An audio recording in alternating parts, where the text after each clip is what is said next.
it's happening, largely through this false flag terrorism. It looks to me like, not only 9/11, but also Madrid 7/7, the Bali hotel bombing, and probably most of these so-called Zarqawi-style bombings in Iraq are all false flag operations being carried out by, a special wing of probably U.S. or Western military intelligence. That was University of Wisconsin professor Kevin Barrett, who has recently drawn criticism for plans to teach an Islamic studies course next fall that will incorporate conspiracy theories that the U.S. government was involved in the events of September 11th. Professor Barrett joins us now. Professor, can you give us the context within which you teach this? Well, yeah, sure. I'm teaching an introductory course on Islam, and I think it's really important to cover these contemporary political issues, and one of them is, of course, the so-called war on terror. Now, the fact is that the great majority of the world's Muslims believe that 9/11 was an inside job. But that's your opinion, right? You're offering your opinion that there was an inside job. Well, after studying the evidence pretty intensively for 2.5 years, I am convinced that 9/11 was, in fact, an inside job. And are students required to regurgitate that in some way in order to do well in your class? That's ridiculous. No, I'm not interested in making students regurgitate anything. I'm interested in training people how to use critical thinking skills to look at the evidence in any area and come to their own conclusions. Is this a required class? I hope that they'd be able to do that. No, it's not. So this is basically an elective class. How much of the time is spent focusing on who caused 9/11? Only about 1 week. We're looking at the war on terror for 1 week, and in fact, it's not focusing on who caused it. It's looking at the main interpretations of 9/11. And there are really several different ways of looking at 9/11, and one of them, of course, is the standard American story of the war on terror that changed everything. It set us at war. It rolled back our civil liberties. It doubled our military budget. All those things have been planned before 9/11. Every one of those things was put in place before 9/11. Do you objectively put forth that view as well as the view of how you perceive Muslims viewing us? Are they presented in a fair and balanced manner?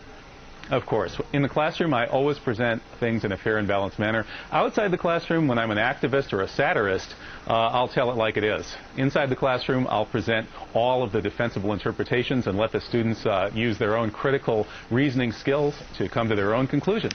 All right, Mr. Barrett, Sean Hannity here. Do you really believe that 9/11 was an inside job, not just 9/11, but Madrid and Bali and the Zarqawi operation? Well, actually... hang on a second. Do you believe personally that these are inside jobs, yes or no? It's not quite that simple. I do know, I don't believe, I know that 9/11 was an inside job. Professor Stephen Jones has found residue of thermate on the steel samples from the World Trade Center. We now know that it was taken down in a controlled demolition.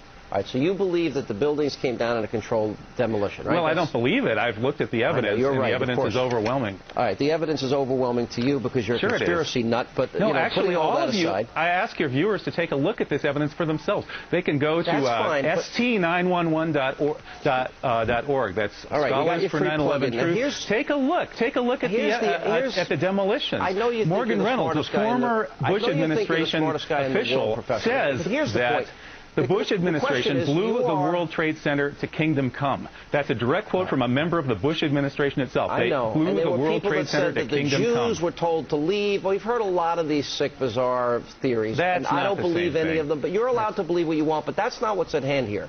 The issue is whether or not you, with your bizarre theories, are the best. I think you have the bizarre theory. You think it was 19 guys with box cutters led by a guy on dialysis in a cave in Afghanistan? That's ridiculous. Yeah. I mean, that's the craziest conspiracy theory of all of them. Okay. I wish I had the Twilight Zone music. Now, here's my next question. The issue that is at hand here, you're entitled to have your opinion. I don't really care what you believe.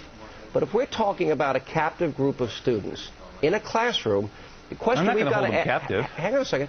Well, they're sitting in your classroom, and you have a position of authority. I'm wondering, the question is whether or not you're the most competent to teach them. And most people think you're a nut. Most people think your views are not even worth listening to. We just had a poll here in Madison, and we found that 90% of the respondents at Channel 3000 poll said that I should be allowed to teach. Only 10% said I shouldn't. That's the question. And 60%, I don't think what your views are. 60% agreed with me about the questions I'm raising about 9/11. 60% of the respondents. I think you're in the minority. Right to speak. I don't think this is the proper forum, though, for people that hold extremist views like yourself. Reasonable you guys are extremists. Fox News is the biggest bunch of extremists on the planet. But reasonable people see you as an extremist, and I don't think you're the most appropriate guy to teach that class. My guess I don't think you're the most appropriate guy to be on the airwaves spewing your venom throughout this country. I think you guys should be taken off the airwaves because you are the guys who are... We don't want to silence anybody. You teach and we'll do Hannity and Colmes. Thank you, Professor. Coming up, we'll have a...